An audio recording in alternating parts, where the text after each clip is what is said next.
Créer de sublimes compositions en toute simplicité. Bonjour mes amis, comment allez-vous?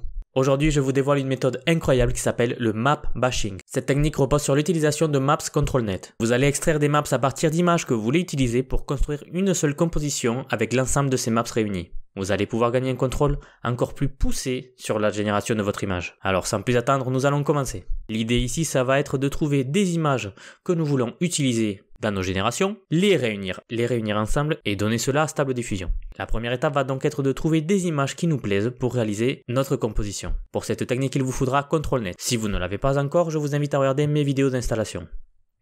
Pensez également à bien avoir votre logiciel à jour. Pour cela, il suffit d'aller dans Extensions, cliquer sur Check for Update et si un carré apparaît ici, vous allez cliquer sur Apply and Restart.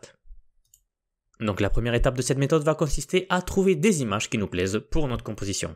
Donc ce que j'aime bien faire, c'est récupérer des stocks d'images sur internet. Il y a beaucoup de sites qui proposent cela. Un que j'aime beaucoup s'appelle Freepik, fr.freepik.com. Mais il y en a des milliers, il suffit de taper sur Google images stock et vous allez en avoir des milliers.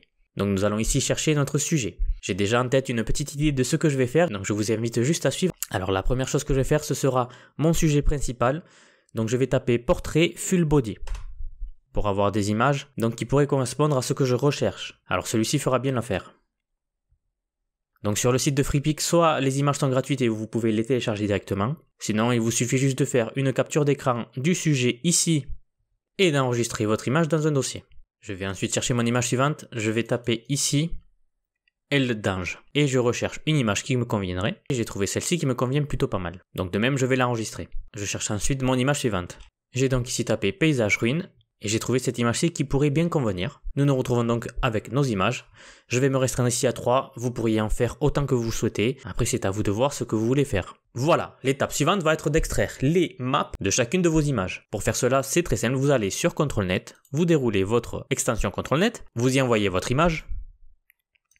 Et vous allez sélectionner le modèle Soft Edge. Puis ensuite, vous sélectionnez le préprocesseur. Ici, je vais prendre PDNet. Vous allez voir que pour chaque image, il va falloir essayer chacune pour trouver le meilleur résultat, celui qui vous convient le plus. Vous allez ensuite cliquer sur Run préprocesseur, ce petit icône-là d'explosion. Et le logiciel va vous trouver la map Soft Edge de votre image d'entrée. Ici, regardez, si je change le préprocesseur et que je le mets en Head, vous voyez qu'on retient un peu plus de détails. Donc, ce n'est pas vraiment ce que je cherche pour ces ailes. Je vais le remettre en PDNet. Et enregistrer cette map dans le dossier de mes images. Donc je vais faire clic droit, enregistrer image sous, et donc voilà ici ma Soft Edge Map ControlNet de mon image. Je vais refaire pareil pour les deux images suivantes. Donc je prends mon image, je la traîne sur ControlNet, je lance le préprocesseur, et je vois ici le résultat. Je fais attention à bien tout tester, et ici PDSafe est le mieux pour moi. Je vais l'enregistrer, je fais pareil pour ma dernière image. Et je me retrouve donc avec les trois maps de mes trois images sélectionnées à la base. L'étape suivante va donc être de réunir ces trois images dans une seule et même composition. Vous pouvez pour cela utiliser un logiciel d'édition d'images. Je vais ici utiliser Photoshop. Sachez qu'il existe pas mal de logiciels gratuits comme GIMP ou comme Photopea par exemple, qui est un clone de Photoshop en ligne. Donc il vous suffit Photopea sur Google et vous allez tomber sur à peu près la même chose en gratuit. Mais vous pouvez utiliser le logiciel dont vous avez l'habitude. Donc il faut maintenant choisir la taille de votre image. Je vais prendre ici 1138 par 640 qui correspond à un 16 neuvième. C'est maintenant qu'il faut réunir les trois maps que vous venez de créer dans Photoshop. Donc je les prends et je les envoie dans mon Photoshop. Je vais travailler image par image. Donc je désactive toutes mes images et je ne garde d'abord que mon fond, qui est ici le paysage que j'avais sélectionné à la base. J'agrandis donc ma map pour la faire entrer dans ma composition. Alors je souhaite un peu la nettoyer, donc je vais pixeliser mon calque pour pouvoir retravailler cette image. Il suffit de faire un clic droit sur votre calque et pixeliser le calque. Cela va vous permettre de pouvoir utiliser la gomme. Je vais ici prendre Soft et pouvoir effacer ce que je ne souhaite pas. Alors vous voyez qu'ici ça efface tout, donc pour régler cela, j'ai oublié de faire... Il suffit tout simplement de créer un nouveau calque sous toutes les images et de le remplir en noir. Vous avez donc maintenant un calque sous toutes vos images qui est noir, donc maintenant quand vous allez effacer, ça va juste le laisser en noir derrière. Voilà, je supprime à peu près ce que je souhaite supprimer. Une fois que je suis satisfait par le résultat, je passe à l'image suivante. Donc ici, ce sera de retravailler mon personnage. Alors il est derrière le décor, je vais monter le calque tout en haut pour le passer en premier. Donc il va falloir détourer ce personnage. Vous cliquez ici sur la baguette magique. Vous cliquez sur le noir et supprimer.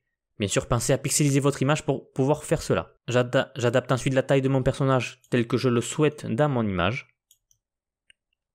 par exemple comme ça, et je passe à la suite. J'active donc ma dernière image, je la monte tout en haut. Je fais exactement le même processus, hein. Donc je supprime le superflu. Vous voyez qu'il y a beaucoup d'artefacts tout autour ici. Mais ne vous inquiétez pas pour ça, il suffit juste de retravailler votre image. Le but, ce n'est pas ici d'être le plus précis possible, car vous allez voir quand même que ControlNet va travailler et trouver comment faire au mieux pour réaliser l'image que vous souhaitez. Voilà, je me retrouve donc avec une composition qui me plaît plutôt bien. Je vais peut-être la modifier un petit peu, je vais la mettre pour qu'on puisse voir l'espèce de ruine en arrière. Et c'est plutôt pas mal.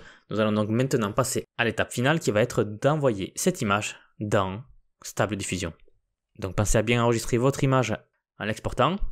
Voilà, donc je me retrouve ici avec l'image que nous avons retravaillée sur Photoshop.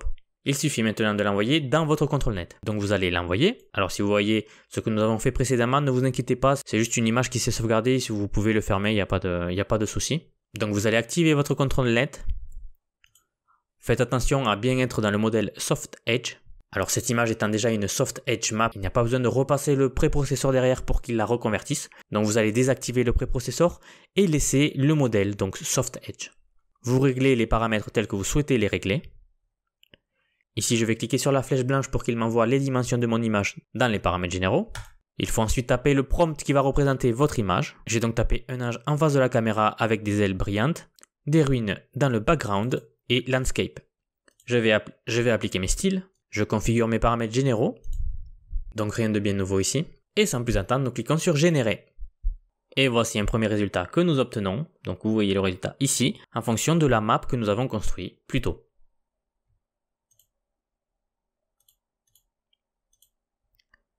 Vous voyez donc que vous pouvez contrôler la composition générale d'une image de cette manière. Voici quelques exemples d'autres compositions que j'ai faites avec cette technique.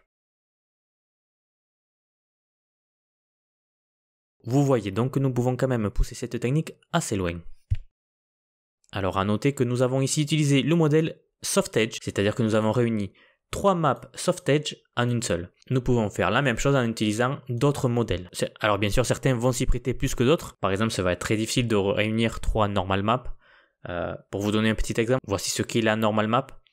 Il faudrait retravailler cela sur Photoshop 3 fois, ça serait compliqué. Donc ici, les modèles qui vont bien se prêter au map bashing, ça va être donc le Soft Edge, Scribble également, le Linas pourquoi pas, vous aurez plus de détails retenus de l'image initiale, également Seg, ainsi que Kani, comme vous pouvez le voir ici. Alors vraiment, l'avantage ici, c'est que cette technique élimine toutes les données supplémentaires qu'une photo contient, comme les détails les plus fins, l'apparence exacte de chaque détail, les couleurs, la situation lumineuse, le jour, etc.